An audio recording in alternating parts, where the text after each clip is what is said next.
ローウォーズファンの皆様、おはようございます。動画の視聴者様から、どのヒーローを育てたら良いですかという質問が、数多く届きます。そこで、カーク信者が推奨するヒーローを一覧表にまとめようと考えて、ウキウキしながら、一覧表の作成に取り掛かりました。最初は、真っ先に脳裏に浮かび上がるヒーローの名前を適当にノートへ書いていました。しかし、あのヒーローも必要だな。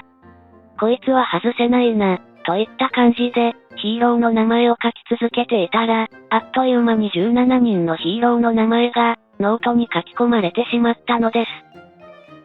視聴者からの質問に答えるためのリストを作成していたら、カーク信者自身が他人へ尋ねたくなってしまったよ。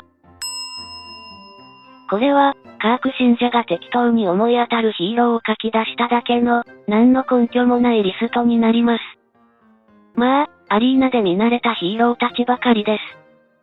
ここ最近のヒーローウォーズの傾向を見ていると、特定のチーム編成が圧倒的な強さを発揮するというよりは、シナジー効果を上手に生み出せるチーム編成が幅を利かせているといった感じです。ちなみに、辞書でシナジーという言葉を調べてみると、人、物、事柄などが複数存在し、それらがお互いに作用し合うことで、機能や効果を高めることを指します、と書かれています。つまり、シナジーという言葉は、相乗効果、共同作用といった意味で使われることがあり、一般的には、共同、協力して行うことで、1+1が2以上の効果を生むといった意味になります。さて、ヒーローウォーズのゲーム性を大雑把に表現すると、じゃんけんのような3組構造になっており、絶対王者的なチーム編成は存在しません。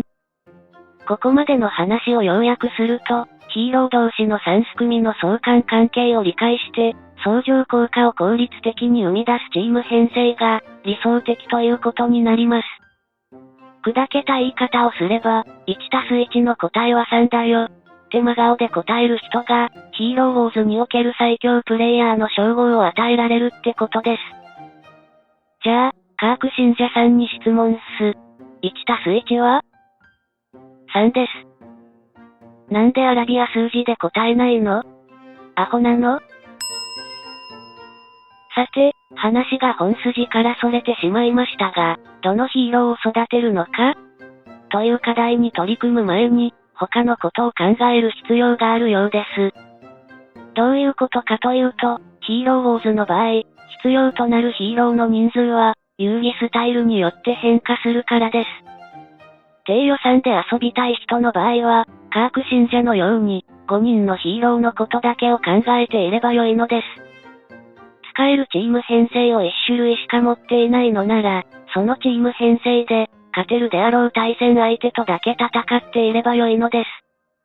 アリーナやギルド戦の防衛に関しては、どのようなチーム編成を配置しても、100% の勝率で防衛なんてできない仕組みになっているのですから、一つのチーム編成しか所持していなくても、何ら問題はないのです。つまり、一種類のチーム編成しか所持していないプレイヤーが防衛面で困ることはなく、攻撃対象を選ぶ際に、選択肢の幅が狭いという苦労をするだけってことです。